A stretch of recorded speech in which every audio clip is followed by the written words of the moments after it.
नमस्कार दोस्तों, आप सभी का एक बार फिर से बहुत बहुत स्वागत है। दोस्तों, एक कहानी है एक महान मूर्तिकार की। एक बार एक व्यक्ति ने उस मूर्तिकार को पत्थर के एक खंड पर छेनी और हथौड़े से चोट करते देखा। वो व्यक्ति हैरान होकर पूछता है, आप इस बेजान पत्थर पर इतनी मेहनत क्यों कर रहे हैं? इसे क्यों तोड़ रहे हैं? मूर्तिकार मुस्कुराया और बोला, मैं इस पत्थर को तोड़ नहीं रहा हूं। इसके भीतर एक खूबसूरत मूर्ति पहले से ही छिपी हुई है। मैं तो बस उस अतिरिक्त पत्थर को हटा रहा हूं जो उस मूर्ति के सौंदर्य को ढके हुए है। दोस्तों, हमारा जीवन भी कुछ ऐसा ही है। ईश्वर ने हम सभी को, खासकर आप सिंह राशि के जातकों को, एक राजा की तरह, एक लीडर की तरह, एक सूर्य की तरह बनाया है। आपके भीतर अपार क्षमता, तेज और आत्मविश्वास छिपा हुआ है। लेकिन समय, परिस्थितियां और जीवन के संघर्ष उस पर अतिरिक्त पत्थर की परतें चढ़ा देते हैं। हमारे अपने संदेह, हमारा डर, हमारा अहंकार, ये सब वो अतिरिक्त पत्थर हैं। ज्योतिष शास्त्र वो छेनी और हथौड़ा है जो हमें ये बताता है कि कब, कहाँ और कितनी चोट करनी है, ताकि हम अपने अंदर छिपी हुई उस सर्वश्रेष्ठ मूर्ति को बाहर निकाल सकें। ग्रहों की चाल हमें अवसर देती है, हमें सावधान करती है और हमें अपनी ऊर्जा को सही दिशा में लगाने का मार्ग दिखाती है। तो चलिए, इसी सोच के साथ अपनी छेनी हथौड़ी उठाते हैं और देखते हैं कि ये सप्ताह 24 अगस्त से लेकर 31 अगस्त 2025 तक आपके जीवन के किस अतिरिक्त पत्थर को हटाने का संकेत दे रहा है, ताकि आपका असली स्वरूप, आपका असली तेज दुनिया के सामने आ सके। ये साप्ताहिक राशिफल है सिंह राशि यानी लियो के लिए। दोस्तों, किसी भी सप्ताह को समझने के लिए सबसे पहले हमें उस सप्ताह की मुख्य ग्रह स्थितियों को यानी उस सप्ताह की थीम को समझना होता है। इस सप्ताह की जो सबसे बड़ी और सबसे शक्तिशाली थीम आपके लिए बन रही है वो है आत्म केंद्रित ऊर्जा और व्यक्तित्व का प्रभाव। ऐसा मैं क्यों कह रहा हूं? इसके पीछे दो बड़े ज्योतिषीय कारण हैं। पहला और सबसे महत्वपूर्ण कारण है आपके राशि स्वामी, ग्रहों के राजा, आत्मा के कारक सूर्य देव का आपकी ही राशि में यानी आपके प्रथम भाव में विराजमान होना। ज्योतिष में प्रथम भाव या लग्न आपका शरीर, आपका व्यक्तित्व, आपकी सोच, आपका मान सम्मान, आपका पूरा अस्तित्व है। जब किसी घर का मालिक अपने घर में बैठता है तो वो घर बहुत शक्तिशाली हो जाता है। सूर्य का आपके लग्न में होना एक सिंहासन योग जैसा है। यह आपको राजा की तरह महसूस कराएगा। आपके भीतर आत्मविश्वास चरम पर होगा, आपकी लीडरशिप क्वालिटी निखर कर सामने आएगी और लोग स्वाभाविक रूप से आपकी ओर आकर्षित होंगे। लेकिन कहानी यही खत्म नहीं होती। इस सप्ताह के अंत में 30 अगस्त को ग्रहों के राजकुमार, बुद्धि, वाणी और कम्युनिकेशन के कारक बुध, वो भी गोचर करके आपकी ही राशि सिंह में आ जाएंगे, जहां सूर्य पहले से ही विराजमान है। जब सूर्य और बुध एक साथ किसी भाव में आते हैं तो एक अत्यंत शुभ बुधादित्य योग का निर्माण होता है। ये राजयोगों की श्रेणी में आता है। यह आपकी बुद्धि को सूर्य के समान तेज और प्रखर बना देगा। आपकी निर्णय लेने की क्षमता अद्भुत हो जाएगी और आपकी वाणी में एक ऐसा प्रभाव आएगा कि लोग आपकी बातों को न केवल सुनेंगे बल्कि मानेंगे भी। हालांकि इस चमकदार तस्वीर के कुछ और भी पहलू हैं जिन पर ध्यान देना जरूरी है। आपके लग्न में ही छाया ग्रह केतु भी विराजमान है। केतु वैराग्य और अलगाव के कारक है। सूर्य और बुध के साथ केतु का होना कभी कभी आपको बहुत आत्मविश्वासी तो कभी कभी बहुत अकेला और दुनिया से कटा हुआ महसूस करा सकता है। इसके साथ ही आपके अष्टम भाव में शनि देव वक्री होकर गोचर कर रहे हैं। अष्टम भाव गूढ़ विद्या, रहस्य और अचानक होने वाली घटनाओं का है। यहां पर शनि का होना जीवन में कुछ धीमी गति और संघर्ष का संकेत देता है। वहीं सप्तम भाव में राहु रिश्तों में कुछ भ्रम पैदा कर सकते हैं। तो कुल मिलाकर इस सप्ताह की थीम है अपने व्यक्तित्व की शक्ति को पहचानना, अपनी बुद्धि और वाणी का सही इस्तेमाल करना, लेकिन साथ ही अहंकार और अलगाव से बचना और रिश्तों को धैर्य से संभालना। चलिए, अब आपके जीवन के सबसे महत्वपूर्ण पहलू यानी आपके करियर, व्यापार और आर्थिक स्थिति पर इस सप्ताह का क्या प्रभाव पड़ेगा, इसे विस्तार से समझते हैं। जो लोग नौकरी करते हैं उनके लिए यह सप्ताह प्रमोशन और प्रशंसा का सप्ताह बन सकता है। जैसा मैंने बताया, आपके राशि स्वामी सूर्य लग्न में है और उनकी सीधी दृष्टि आपके सप्तम भाव पर है, जो पब्लिक इमेज का भी भाव है। इसका सीधा सा मतलब है कि आपके काम की चर्चा होगी, आपकी पहचान बनेगी, वर्क प्लेस पे आपकी एक अथॉरिटी बनेगी। अगर आप किसी मैनेजर पोजीशन पे है या सरकार से जुड़े किसी विभाग में काम करते हैं तो ये सप्ताह आपके लिए विशेष रूप से फलदायी साबित हो सकता है। अब इसे चंद्रमा के गोचर से समझते हैं। 24 अगस्त यानी रविवार को चंद्रमा आपके लग्न में ही सूर्य के साथ होंगे। इस दिन आप ऊर्जा और आत्मविश्वास से भरे रहेंगे। किसी मीटिंग या प्रेजेंटेशन के लिए यह दिन बहुत अच्छा है।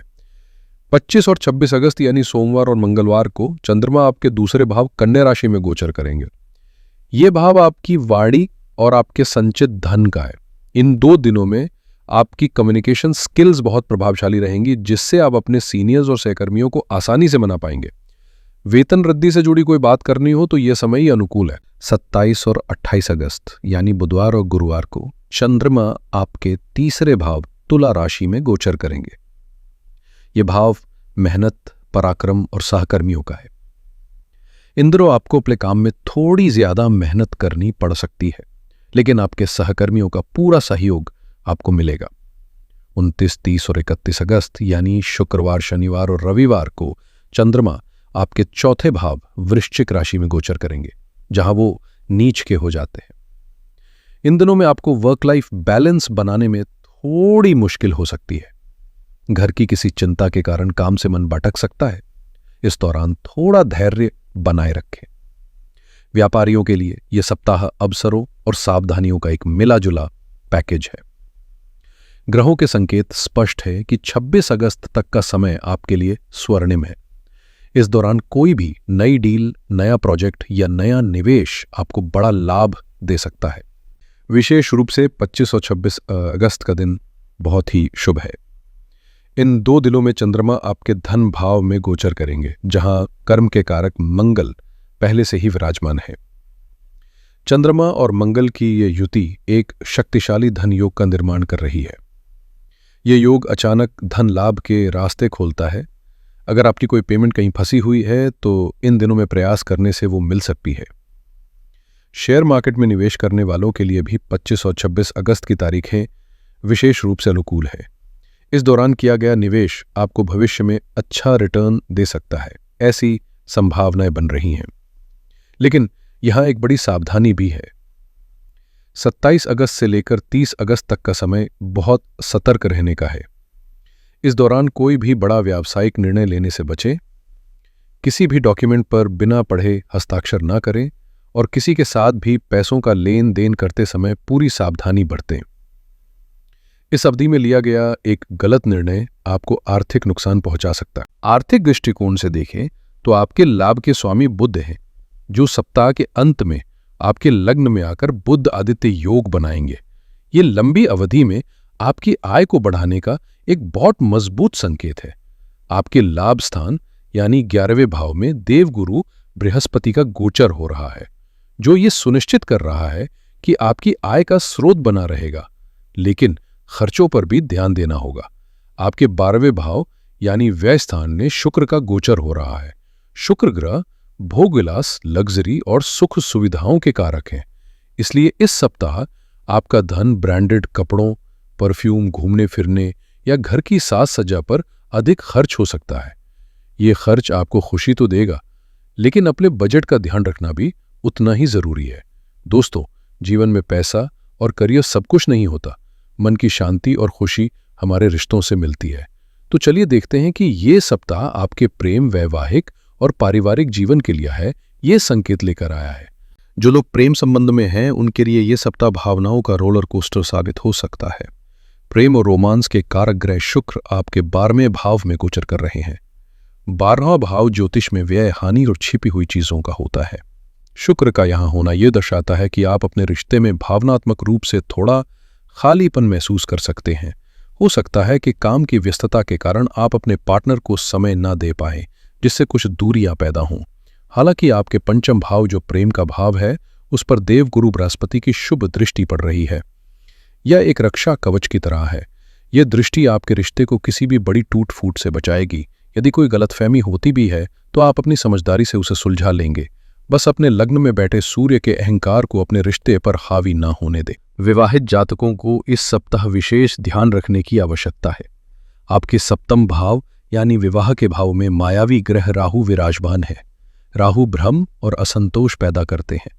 यह आपके मन में अपने जीवन साथी को लेकर कुछ अनरियलिस्टिक एक्सपेक्टेशन पैदा कर सकते हैं, जो पूरी न होने पर आपको निराशा होगी। इसके अलावा आपके लग्न में सूर्य और केतु की उपस्थिति आपकी स्वभाव में थोड़ी कठोरता और मैं ही सही हूं वाली भावना ला सकती है। यह बात आपके जीवन साथी को चुभ सकती है और छोटे छोटे विवादों को जन्म दे सकती है। आपको सलाह दी जाती है कि अपने पार्टनर के दृष्टिकोण को भी समझने की कोशिश करें और शांति से संवाद करें। अच्छी बात यह है कि देवगुरु बृहस्पति की 5वीं दृष्टि आपके सप्तम भाव पर पड़ रही है, जो गुरु के आशीर्वाद की तरह है।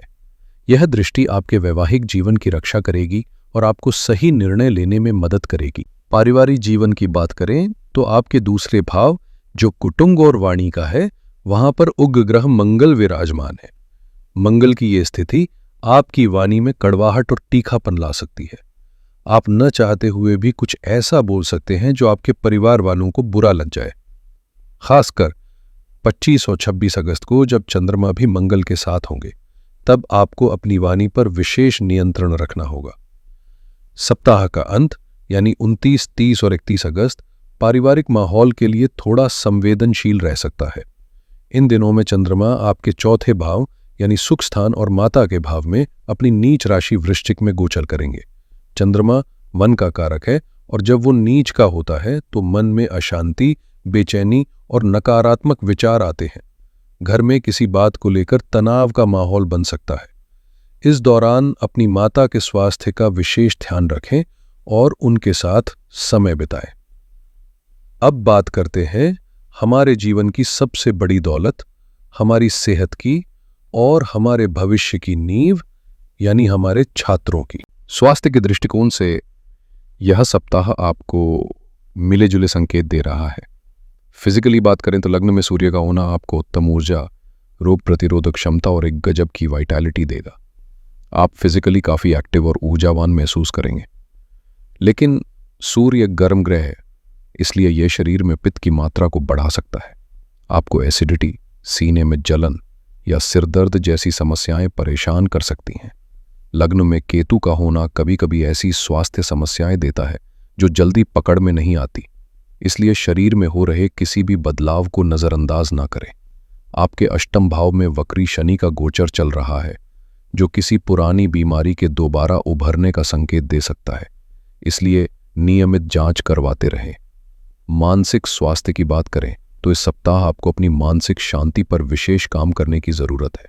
लग्न का केतु आपको अकेलापन और ओवरथिंकिंग दे सकता है। सप्ताह के अंत में 29 से 31 अगस्त के बीच जब चंद्रमा आपके चौथे भाव में नीच के होंगे, तो आपको बेवजह का तनाव, घबराहट या मूड स्विंग्स का सामना करना पड़ सकता है।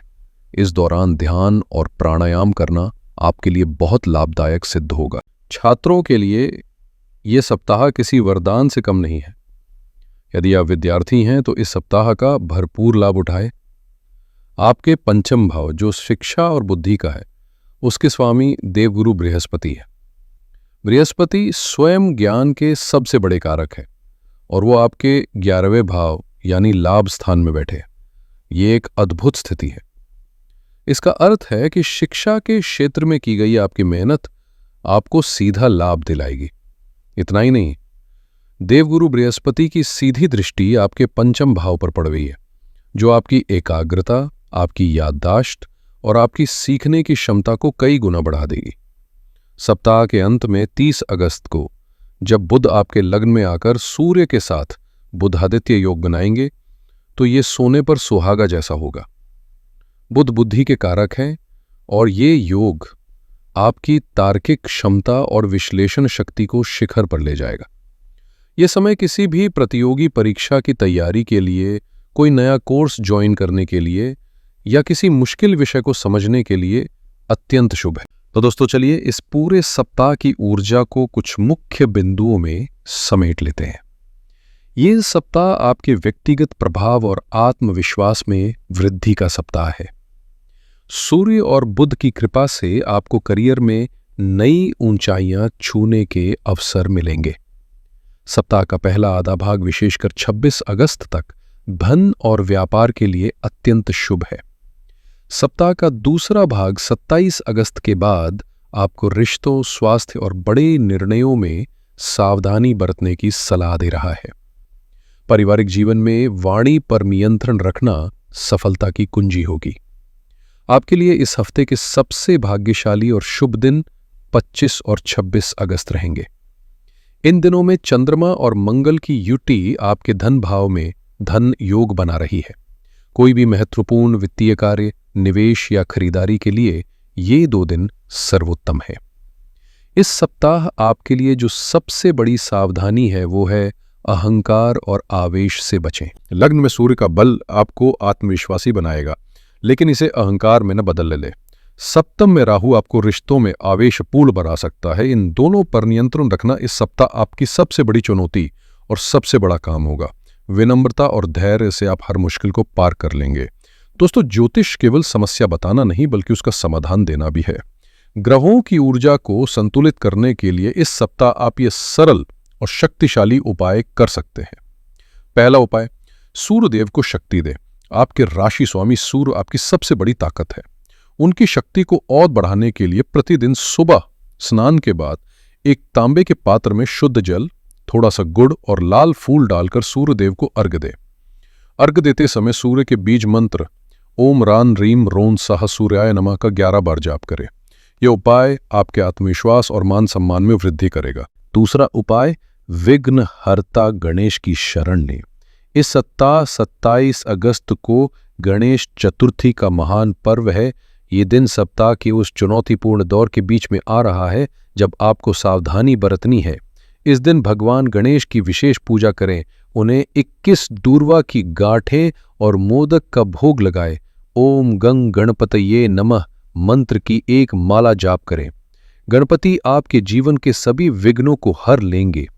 और तीसरा उपाय, मंगल और राहु की शांति के लिए, वाणी की कठोरता और रिश्तों में भ्रम को दूर करने के लिए मंगलवार के दिन हनुमान मंदिर जाकर हनुमान जी को एक मीठा पान अर्पित करें और वहीं बैठकर एक बार हनुमान चालीसा का पाठ करें।